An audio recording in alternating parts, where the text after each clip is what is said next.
YouTube శ్రోతలకు అభినందనలు తెలియపరుస్తూ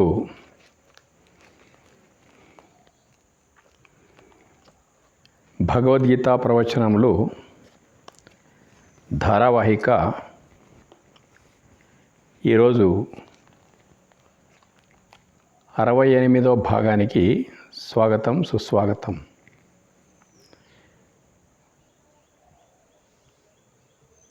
ఈరోజు 7వ అధ్యాయం విజ్ఞాన యోగము.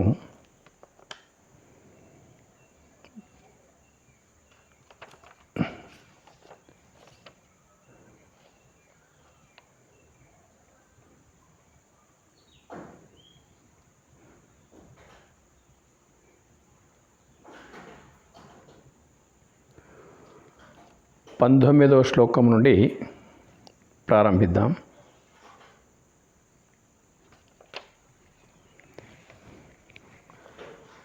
బహూనాం జన్మనామంతే జ్ఞానవాన్ మాం ప్రపద్యతే వాసుదేవః సర్వమితి సమహాత్మా సుదుర్లభ.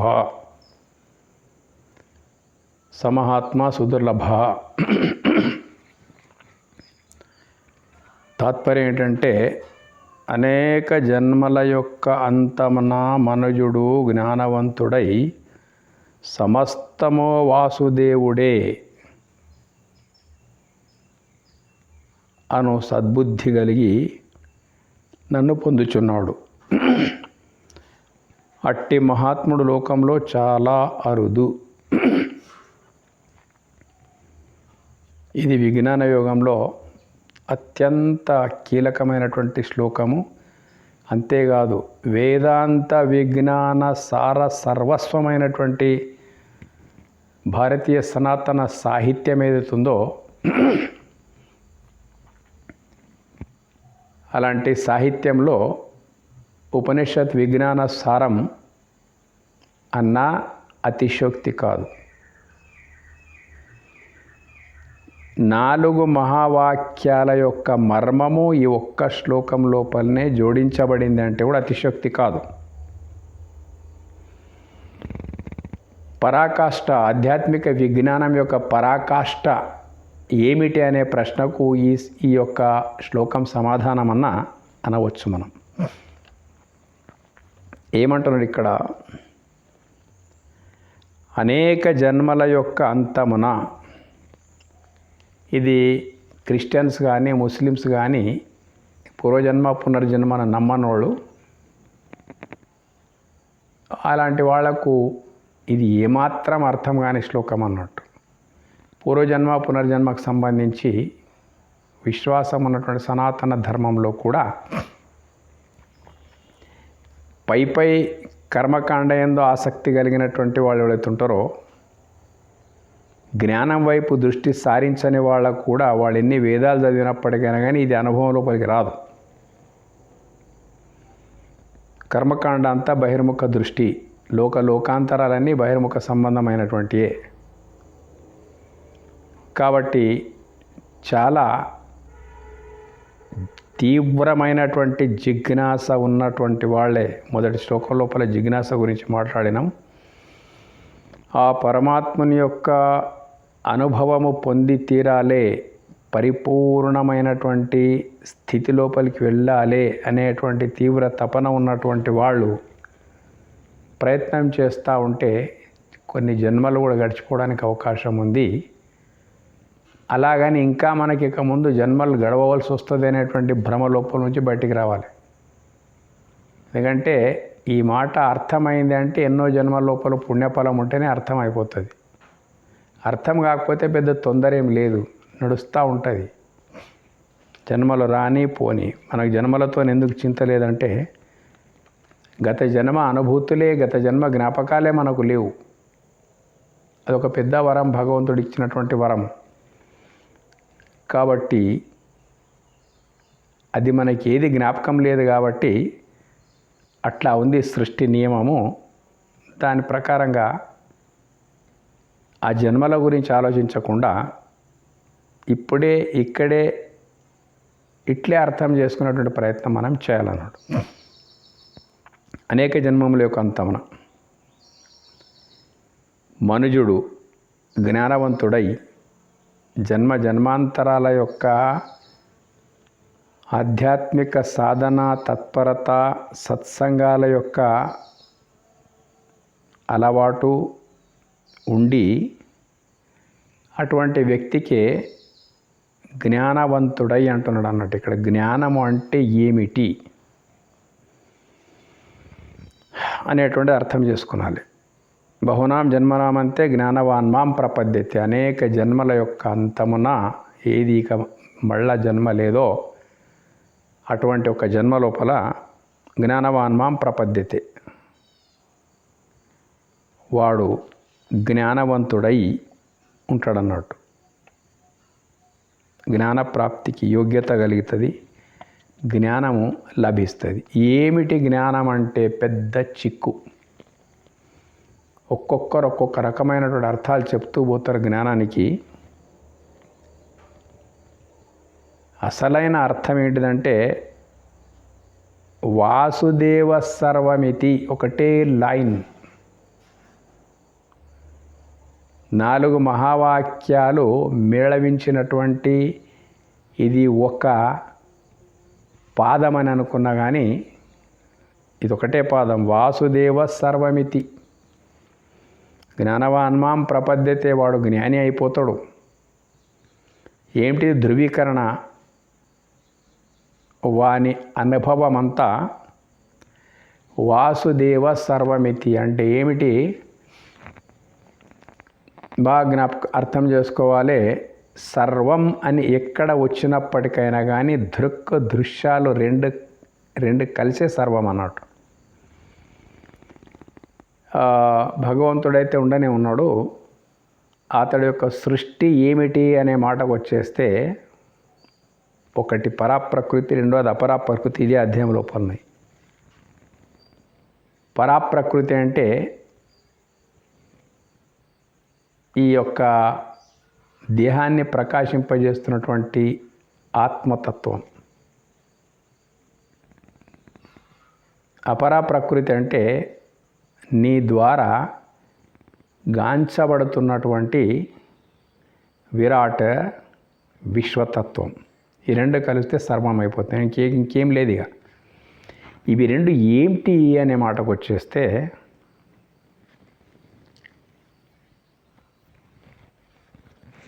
వాసుదేవ అన్నాడు ఇక్కడ. అన్నిటిలో వసించి ఉన్నటువంటిది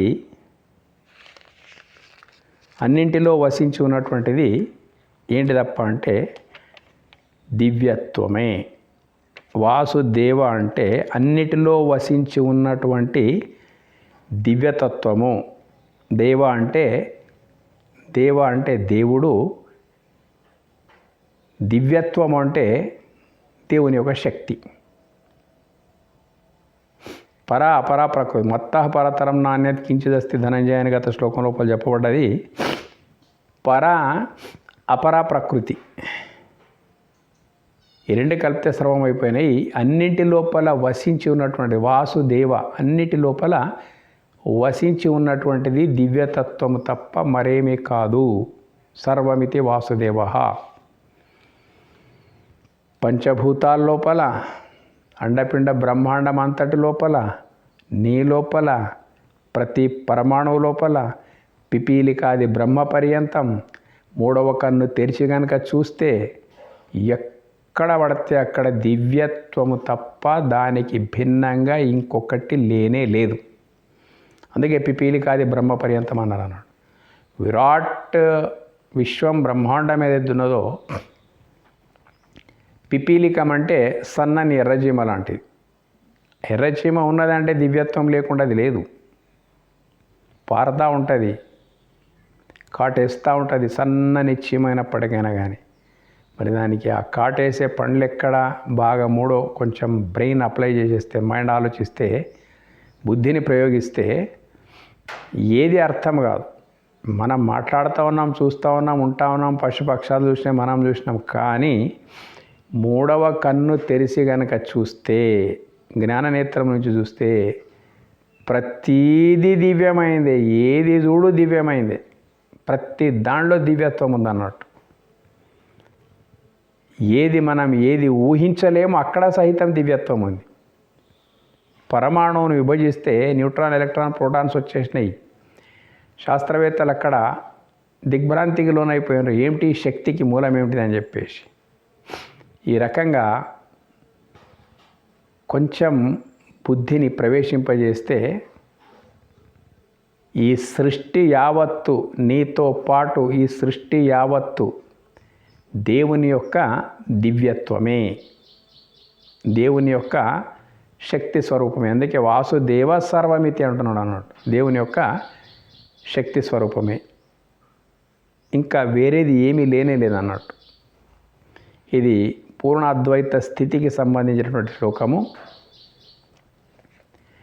ఏమిటిది దివ్యత్వము అనే మాటకు వచ్చేస్తే, దేవ దివ్య, అగ్ని ప్రకాశం. దేవ అంటే అగ్ని అనుకోండి, దివ్యత్వం అంటే ప్రకాశం అనుకోండి. దివ్యత్వం లోపల సర్వం వచ్చేసింది, జీవ జగత్తులన్నీ వచ్చేసినాయి అన్నట్టు. సంబంధం ఎట్లా ఉంది చూడండి. పదాలు వేరే ఉన్నాయి, అగ్ని ప్రకాశం అంటున్నాం, కానీ విడతీయలేము. ఒకటి ఉంటే ఒకటి లేకపోతే ఇంకొకటి లేదు.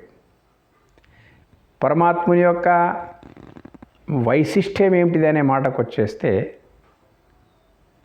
పరమాత్ముని యొక్క వైశిష్ట్యం శక్తి. సిద్ధాంతం అనేది శక్తి విశిష్ట అద్వైత సిద్ధాంతం.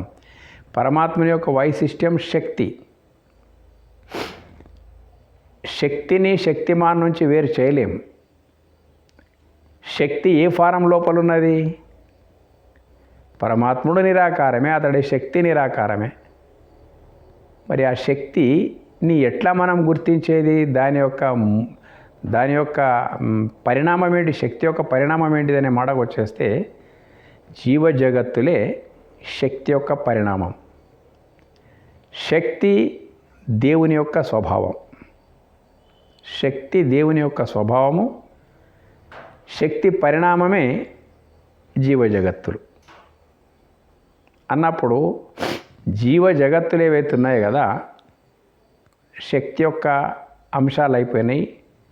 శక్తి ఉంటేనేమో దేవుని యొక్క స్వభావం అయిపోయింది. ఈ రకంగా మనం ఆలోచించి చూసినప్పటికైనా కానీ ఏమీ లేదు. వృక్షబీజ న్యాయం ప్రకారంగా సూక్ష్మమైనటువంటి బీజం లోపల స్థూలమైనటువంటి వృక్షం ఉన్నప్పుడు బీజాన్ని, వృక్షాన్ని వేరు చేయలేం మనం. అట్లాగే దేవుణ్ణి, దివ్యత్వాన్ని వేరు చేయలేం. ఎక్కడ దివ్యత్వం ఉందో అక్కడ దేవత్వం ఉన్నట్టే, ఎక్కడ దేవత్వం ఉందో అక్కడ దివ్యత్వం ఉన్నట్టే.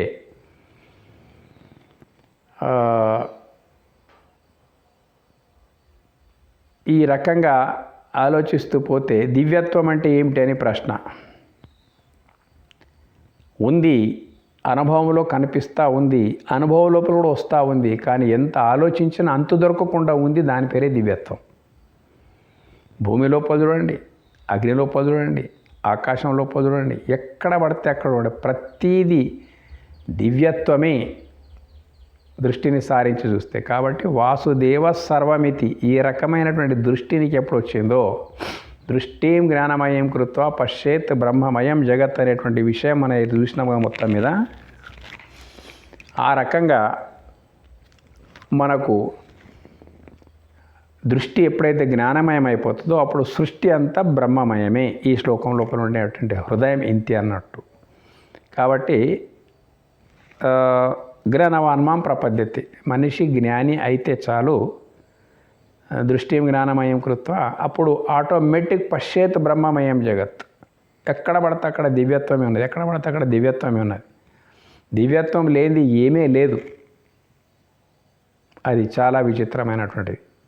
చిన్న ఒక ఎగ్జాంపుల్ తీసుకుందాం, చాలాసార్లు తీసుకున్నప్పుడు తీసుకుందాం. దివ్యత్వం ఎట్లా వ్యాపించినది ప్రపంచం అంతటా అనంటే, ప్రతి దాంట్లో దివ్యత్వమే ఉంది. పశువులు పెట్టే పేడ ఉంటుంది, పేడ అని మనం అనుకుంటాం. విచిత్రమైన రీతి లోపల పేడ లోపల మనం తినే అన్నం దాగి ఉన్నది. పేడ లోపలనే, పేడ ముట్టుకోము కానీ దాని పరిణామమే అన్నం. ఎట్లా అనండి, ఒక 4 ఎకరాల పొలం ఉన్న రైతు పశువుల పేడ ఆ సంవత్సరం దాతడికి 2 ఎకరాలకు సరిపోయింది, మిగతా 2 ఎకరాలకు సరిపోలేదు. అట్లాగే పంట పెట్టేసిండు అన్నట్టు.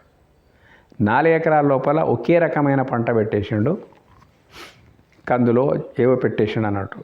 పెట్టేస్తే పేడతో ఎరువు పారించినటువంటి పొలం ఏదైతుందో అందులోపల 2 ఎకరాలకు 20 బస్తాల ధాన్యం వచ్చేది. కందుల లాంటివి 20 బస్తాల ధాన్యం వచ్చేది. మిగతా ఎరువు లేనటువంటి, పేడతో కూడిన ఎరువు లేనటువంటి 2 ఎకరాలకు 10 బస్తాలే దిగుబడి వచ్చింది. సేమ్ ఒకటే రకమైనటువంటి పొలం, అలా ఎలాంటి వ్యత్యాసం లేదు. ఎరువు ఉన్నందుకు 20 బస్తాలైనాయి 2 ఎకరాలకు, మళ్ళీ మిగతా 2 ఎకరాలకు ఎరువు లేదు కాబట్టి 10 బస్తాలే అయిపోయినాయి. అంటే ఇప్పుడు చెప్పండి మీరు, ఆ 20 బస్తాల లోపల 10 బస్తాలు అధికంగా ఎక్కడైతే వచ్చేసినాయో అవి దేని పరిణామం? పేడ పరిణామం. అస్సలైనటువంటి పోషక విలువలు గల ఎరువు ఏదైతుందో, రసాయన ఎరువు కాకుండా ఉన్నటువంటి ఆ ఎరువు యొక్క పరిణామమే 20 బస్తాలు. అంటే పేడ కన్వర్ట్ ఇంటూ అది ఎట్లా పరిణామం చెందిందంటే ధాన్యం లోపల పరిణామం చెందింది. ఏమిటి అని ఆలోచించగలుగుతామా? ఆలోచించలేము. సరే, ఒక పేడ విషయం అయిపోయింది. భూమి విషయం తీసుకోండి. సర్వమితి వాసుదేవ అంటే అన్నిట్లోపల దివ్యత్వం వసించి ఉన్నది. భూమి విషయం తీసుకోండి. ఎంత తవ్వినా మట్టే ఉంది, ఒక సత్యం అయితే ఆ మట్టిలో ఏముందో ఓషధి శక్తి, పుణ్యో గంధ పృథివ్యాంశ, ఇదే అధ్యాయం లోపల వచ్చేసింది అన్నట్టు.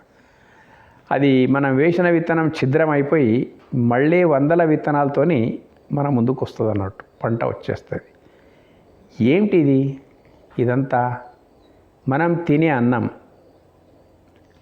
లోపల అలాంటి దివ్యత్వం ఉంది? ఎవడు ఆలోచించడానికి అంతు దొరకనాడు. దివ్యత్వం ఏముంది లోపల? చూడండి, మనం తినే అన్నం రక్తంగా, మాంసంగా, మజ్జంగా, ఎముకలుగా, నరాలుగా అన్నిటికీ సహాయపడుతుంది అన్నం. అలాంటి ఒక సాంకేతిక పరిజ్ఞానం శరీరంలో ఉంది? చెప్పలేము. పశువుకు పచ్చని మేత వేస్తే తెల్లని పాలిస్తుంది అది. ఏం టెక్నాలజీ ఆ పశువు లోపల! ఇట్లా పిపీలికాది బ్రహ్మ పర్యంతం అన్నప్పుడు దేన్ని కూడా దాని వర్ణన అంతు దొరకదన్నట్టు. ఇట్లా ఉంది ఈ యొక్క జగల్లీల విలాసం అనేటువంటిది ఇట్లా ఉంది. కాబట్టి ఈ దృష్టి సర్వమితి వాసుదేవ, నీలో వసించి ఉన్నది దివ్యత్వమే, నీ సంతానంలో వసించి ఉన్న దివ్యత్వమే, నీవు చూస్తున్నా, నీవు ఊహిస్తున్నా, నీవు ఆలోచిస్తున్న సర్వములో ఉన్నదంతా దివ్యత్వమే.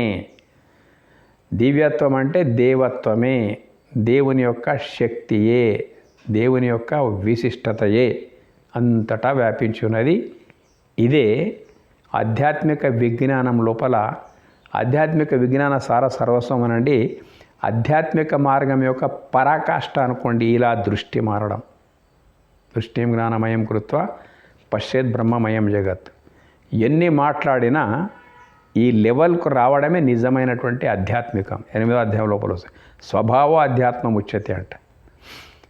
నీ అది ముందు చెప్పేస్తా నేను.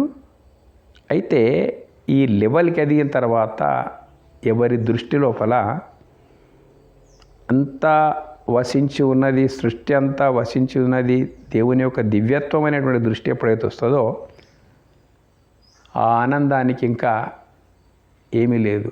అయమాత్మ బ్రహ్మ, తత్వమసి, అహం బ్రహ్మాస్మి, ప్రజ్ఞానం బ్రహ్మ, 4 కూడా మహావాక్యాలు వాసుదేవ సర్వమితి అనేటువంటి దానికే మనకు దోహదకారిగా ఉన్నాయి.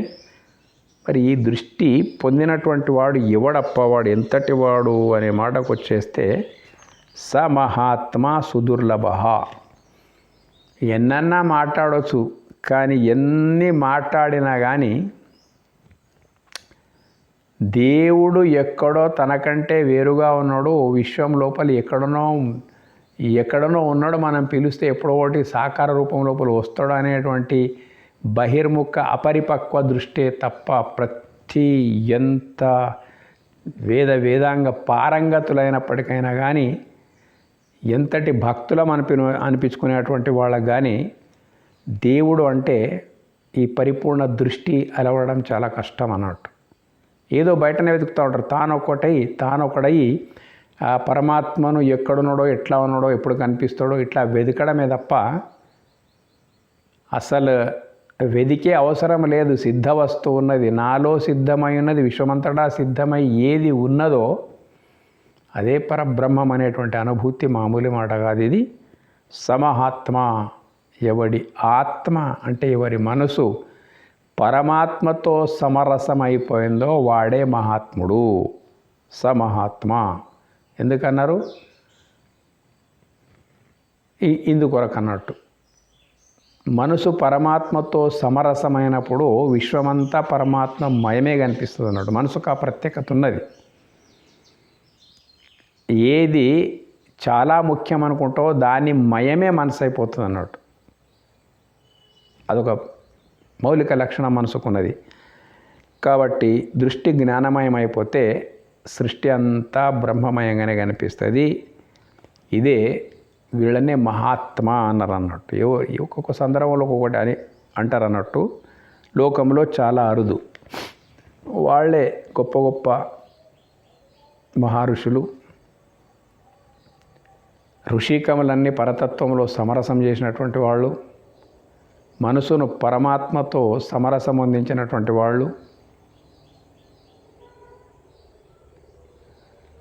నదులు పోయి సముద్రం లోపల కలిసినప్పుడు ఎట్లా నదులు ప్రశాంతమైపోయి ఇంకా వాటి యొక్క చలనం ఉడిగిపోతుందో అట్లా ఈ సత్యమైనటువంటి దృష్టి ఏది ఉన్నదో ఆ దృష్టితోనూ చూసుకో.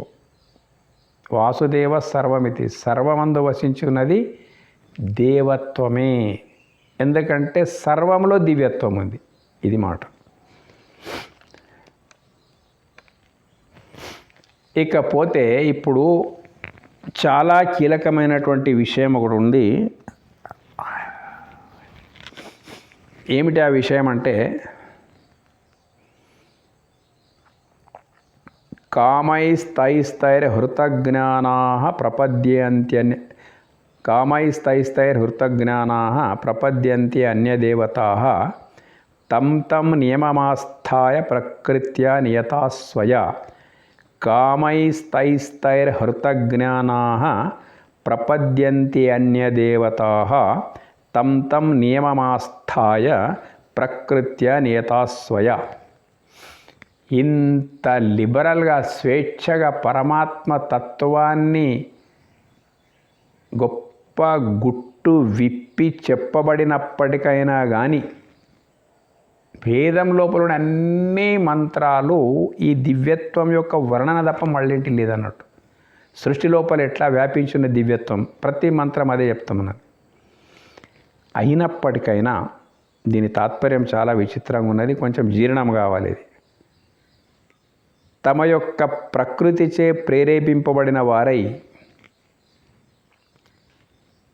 విషయాదులందలి కోరికలచే వివేకమును కోల్పోయి దేవతారాధనా సంబంధమైన ఆయా నియమములను అవలంబించి ఇతర దేవతలను భజించుచున్నారు. దీనికి కంటిన్యూషన్లా ఇంకో శ్లోకం అన్నాడు. ఇప్పుడు చూడండి, ఇంట్లో 2-3 చురకలున్నాయి మనకు. తమ యొక్క ప్రకృతిచే ప్రేరేపింపబడిన వారై, వాళ్ళకి ఎంత ఆలోచన శక్తి ఉన్నది అంతే. విషయాదులందరి కోరికల చేత పరమాత్ముడే సంసిద్ధమై అంతటా దర్శనమిస్తూనే ఉన్నాడు. అయినప్పటికైనా కానీ అది అవసరం లేకుండా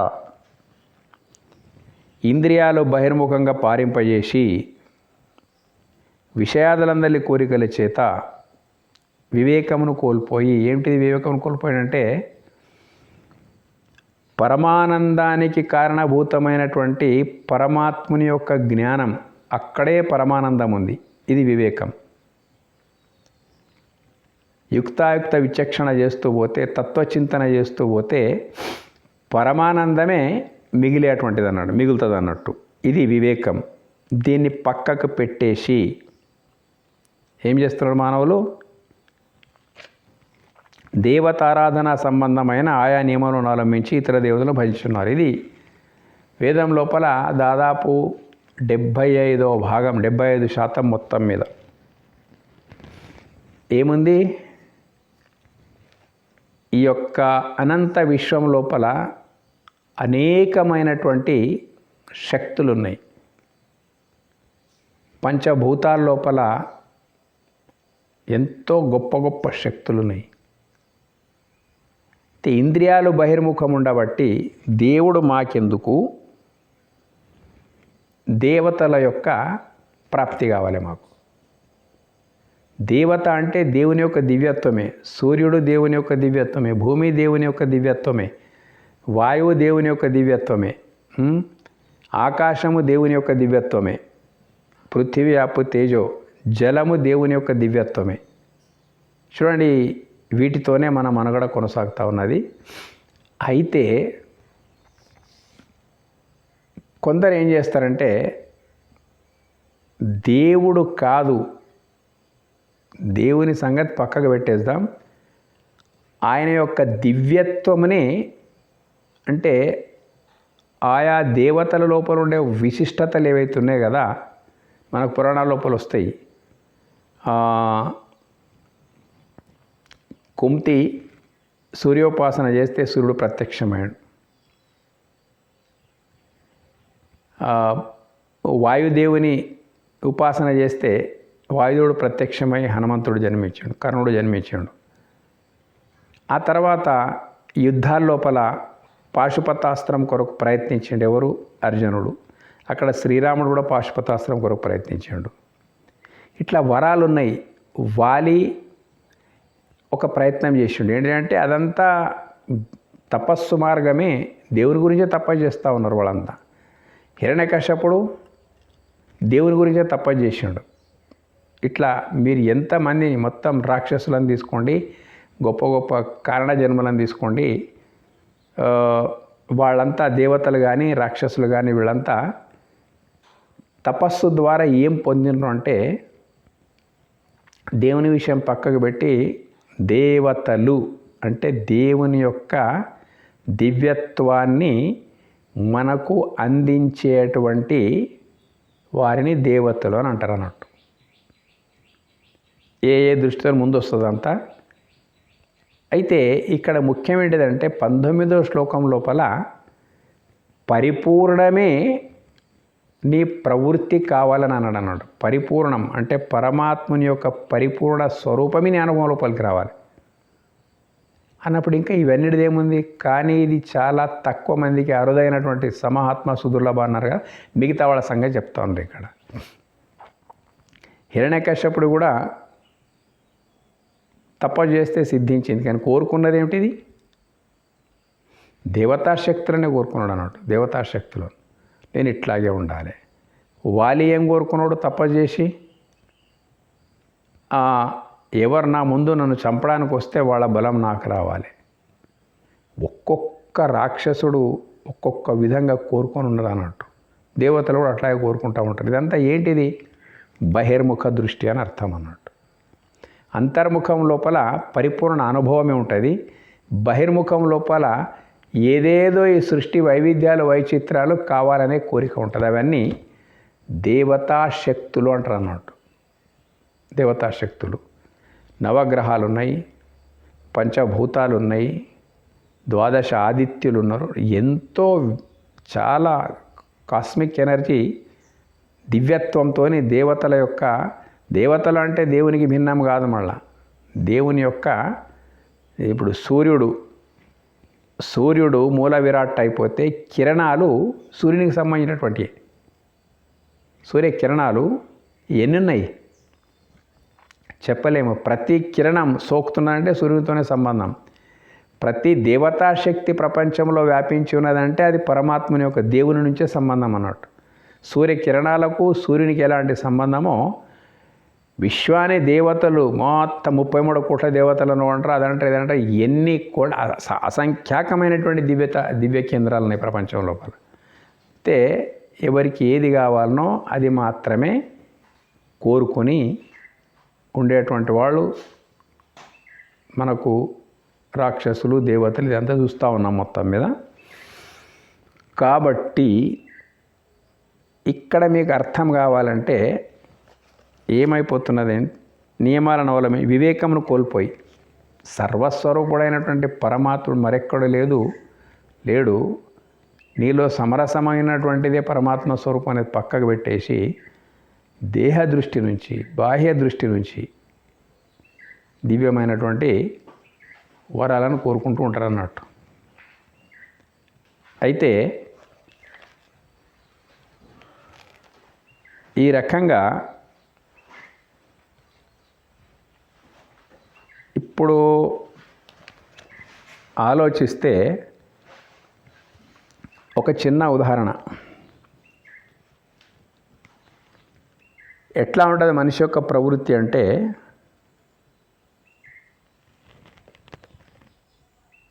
ఎవరితోని మనం స్నేహం చేసినా ప్రేమ అనేది ఒకటి అలా వేరే ఉంటుంది అన్నట్టు. మనం ఎవరితో స్నేహం చేసినప్పటికైనా కానీ స్నేహం కావాలా, లేకపోతే స్నేహితుని దగ్గర ఉండేటువంటి పొందే స్వార్థమా, ముందు వానికి అప్పుడే అర్థమైపోతుంది అన్నట్టు. ఈయన నాతో ఎందుకు స్నేహం చేసిండు. ఒకవేళ స్నేహంకు ఏ కారణాలు ఉన్నాయన్నట్టు, ప్రేమ ఒక్కటే కారణం ఉంటుంది. అది లేకుండా ఒకవేళ మనము ఆ స్నేహితుని దగ్గరనది నేను పొందాలి అనుకుంటే ప్రేమ తగ్గిపోతుంది అన్నట్టు. ఈ వ్యక్తి నా దగ్గర ఉండేటువంటి దాని కొరకే వచ్చిండని చెప్పేసి. ఇంకా పెళ్లి సంబంధాల లోపల కూడా చూసుకుంటే మనం ఎట్లుంటుంది, మనము సంపద కొరకు పెళ్లి చేసుకుంటున్నామా లేకపోతే ప్రేమతో పెళ్లి చేసుకుంటున్నామా అది కూడా తెలిసి వస్తుంది. సంపద కొరకు పెళ్లి చేసుకున్నటువంటి వాడు బయటపడిపోతాడు అప్పుడు. ఎందుకంటే ఒక తండ్రికి ఒక కూతురు ఉన్నదనుకోండి, కోట్లాది రూపాయల ఆస్తిపాస్తులు ఉన్నాయి, మళ్ళీ ఎవరు లేరు ఆయనకు. వాడు పెళ్లి చేసుకోవడానికి అమ్మాయికి ఒక అబ్బాయి వాళ్ళు పోయిన అనుకోండి. పోయిన తర్వాత అక్కడ వాస్తవం వివేకం కనుక ఉంటే చుప్చాప్ ఉంటాడు మనిషి, ఏమీ అడగడవాడు. ఎందుకంటే వాడు అడగకుండానే అది అంతా వాని భార్య పేరుతున్నది వాళ్ళ భోగాలకే పనికొస్తుంది, ఇద్దరు భార్యాభర్తల భోగానికే పనికొస్తుంది అన్నాడు. కానీ కేవలము దాని కొరకే ఆమె ప్రేమ లేకుండా కేవలం దాని కొరకే పెళ్లి చేసుకుంటా ఉంటే ఏమైపోతుంది, అప్పుడు ప్రేమ అనేటువంటి తగ్గిపోతుంది. ఒకవేళ వివేకం మనకుంటే ఈ దృష్టి ఉండదు. ప్రేమ ఉన్న దగ్గర స్వార్థం ఉండదు, స్వార్థం ఉన్న దగ్గర ప్రేమ ఉండదు. కాబట్టి మనం స్వార్థంతో కూడుకొని ఉన్నామనుకో, అప్పుడు దేవుని యొక్క దివ్యత్వమే అవసరమవుతుంది మనకు. దేవుని యొక్క దివ్యత్వం అవసరం ఉన్నప్పుడు దేవుని నుంచి దూరం అయిపోయి దివ్యత్వాలతో తృప్తి పొందుతాం అన్నట్టు. హిరణ్యకశ్యపుడు ఇట్లాగే, రావణుడు ఇట్లాగే, పెద్ద తపస్సంపన్నులు వీళ్ళంతా, ప్రతి రాక్షసులు, వృత్రాసురుడు, సోమకసరుడు, వీళ్ళందరూ కూడా ఇలాంటి వాళ్ళే మొత్తం మీద. కాబట్టి ఇక్కడ ఏమంటున్నాడంటే, దివ్యమైనటువంటి భోగాలకు పరవశులైపోయి మనసు యొక్క ప్రేరణకు లోనైపోయి కోరికలతోనే జీవితం గడుపుకోవాలని చెప్పేసి ఎవరెవరి శక్తి ఎంత ఉంటుందో వాళ్ళ కోరిక అంతంత గొప్పగా ఉంటుంది అన్నట్టు. మొత్తం మీద వివేకాన్ని కోల్పోయి దేవతారాధన సంబంధమైన ఆయా నియమాలను అవలంబించి ఇతర దేవతలను భజించున్నారు. దేవుడు కావాలా, రెడీ 19వ శ్లోకం లోపల. దివ్యత్వం కావాలా, పొండి ఎక్కడ పోతారని అర్థం అన్నట్టు. యో యాం తనుం భక్త శ్రద్ధయార్చితుమిచ్చతి తస్యాచలాం శ్రద్ధాం తామేవ విదధామ్యహం. ఏ భక్తుడు ఏ రూపమును శ్రద్ధతో పూజింపదలంచుచున్నాడో దానికి తగిన శ్రద్ధనే వానికి నేను స్థిరంగా కలగజేయుచున్నాను. ఇది చాలా గొప్ప విషయం అన్నట్టు. దీనికి అర్థం చేసుకోవాలంటే భూతత్వాన్ని మనం అర్థం చేసుకోవాలి. ఏ భక్తుడు ఏ రూపమును శ్రద్ధతో పూజింపదలంచుచున్నాడో, రూపం అంటే ఇక్కడ రూపం అంటే మనం పెడుతున్న మూర్తులు అనేటువంటి పరిమిత భావానికి రాకూడదు. ఏ కోరికతోని అనుకోవాలి. ఇక్కడ ఏ రూపమును అంటే ఒక పాశుపతాస్త్రం కొరకు తప్ప చేసినటువంటి వానికి పాశుపతాస్త్ర రూపం లోపల ఒక ప్రసాదం దొరికిందన్నట్టు. ఇట్లా సూర్యుని ఉపాసిస్తే సూర్యశక్తి ఒక రూపం లోపల వచ్చింది. వాయువును ఉపాసిస్తే వాయుశక్తి ఒక రూపం లోపల వచ్చింది ఆంజనేయదేవికి. ఇట్లా పురాణాలు నిండి ఉన్నాయన్నట్టు. ఎవరు ఏ సంకల్పంతో పూజిస్తే, భగవంతుని ఆశ్రయిస్తే వాళ్ళకి తగినటువంటి శ్రద్ధ వానికి నేను స్థిరంగా కలుగజేస్తున్నాను. ఎంత శ్రద్ధతో నువ్వు తప్ప చేస్తే అదే శ్రద్ధలో ఉండు. నీకు కావాల్సిందే నేను ఇస్తా, నీవు అడుగుతున్నదే నేను ఇస్తా. భగవంతుని యొక్క శాసనం ఇట్లా ఉందన్నట్టు. భక్తుడు ఎంతటి వాడైనా భగవంతునిదే కావాలనుకుంటే, ఒకటి, భగవంతుడే కావాలనుకుంటే రెండు, భగవంతునిది కావాలనేటువంటి వాళ్ళే వివేకాన్ని కోల్పోయి చాలామంది ఇష్టం వచ్చిన కోరికలతో ఉంటున్నట్టు. భగవంతుడే కావాలంటే, భగవంతుడు కావాలన్నప్పుడు భగవంతుడే నీవాడైనప్పుడు, ఆ దృష్టి నీకు వచ్చినప్పుడు భగవంతుని యొక్క సృష్టి అంతా నీకు ఏం అడ్డు అదుపు లేదు, అది అవసరం కూడా పడదన్నట్టు. అట్లా భగవంతుడు కావాలా, భగవంతునిది కావాలా? భగవంతునిది కావాలే, భగవంతుని పక్కకు పెట్టి భగవంతునిది కావాలే అంటే అది వివేక రాహిత్యం అన్నట్టు. భగవంతుడే కావాలి అంటే పరిపూర్ణంతో కూడుకున్నటువంటి విషయం అన్నట్టు. ఇట్లా ఉంటుంది అన్నాడు. అయితే పూజించదలుచున్నాడు, దానికి నీకేం కావాలనో అదే తీసుకుంటాడు అన్నాడు. యద్భావం తద్భవతి, స్థిరంగా కలగజేయుచున్నాను.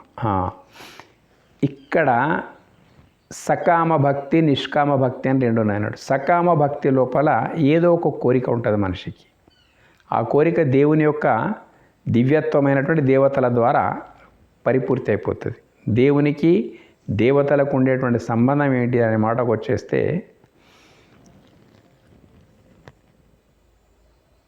దేవతలు మనకు అర్థమయ్యే భాషలో చెప్పాలంటే,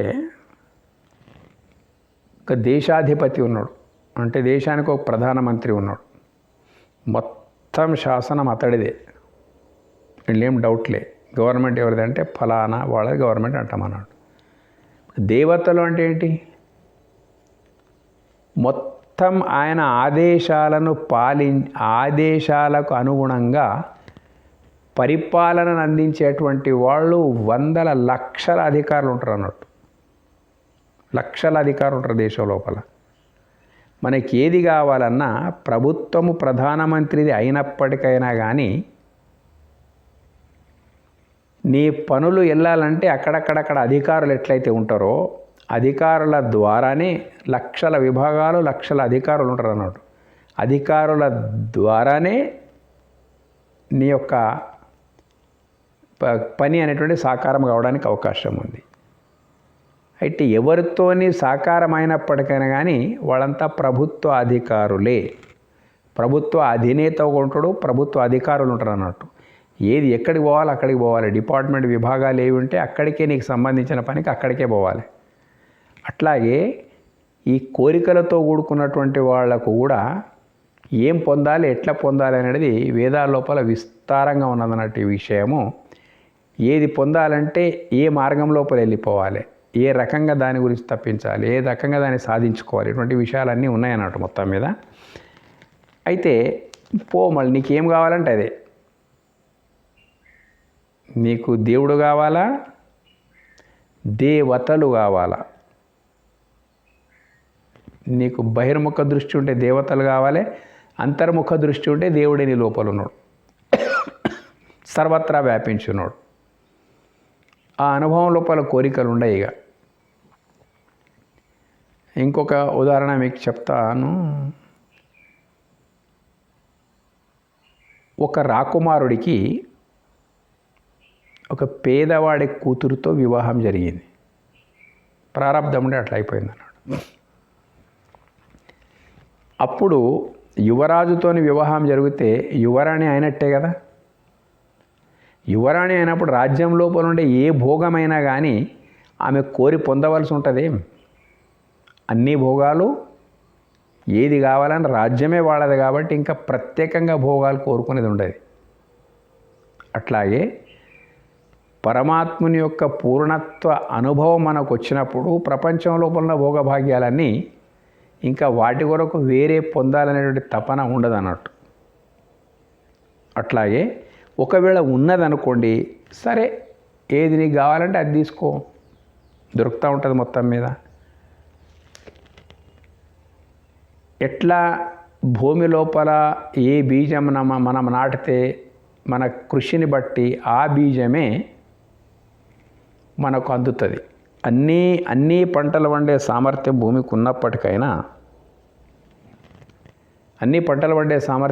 ఉన్నప్పటికైనా నీవు వేసింది మాత్రమే బయటికి రావడం ఎట్లా జరుగుతూ ఉందో ప్రపంచం లోపల, దేవుడు సర్వస్వరూపుడు అయ్యి ఉన్నా నీవు ఏది కోరుకుంటే అదే నీకు అందిస్తాడు.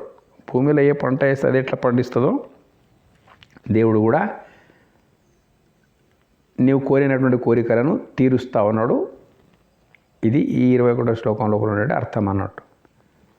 ఇంకా 22వ శ్లోకం చాలా అర్థవంతంగా ఉంటుంది. రేపటి వీడియోలో అది మనం చూసుకుందాం. ఈ వీడియో మీకు నచ్చితే సబ్స్క్రైబ్ చేయండి. ధన్యవాదాలు.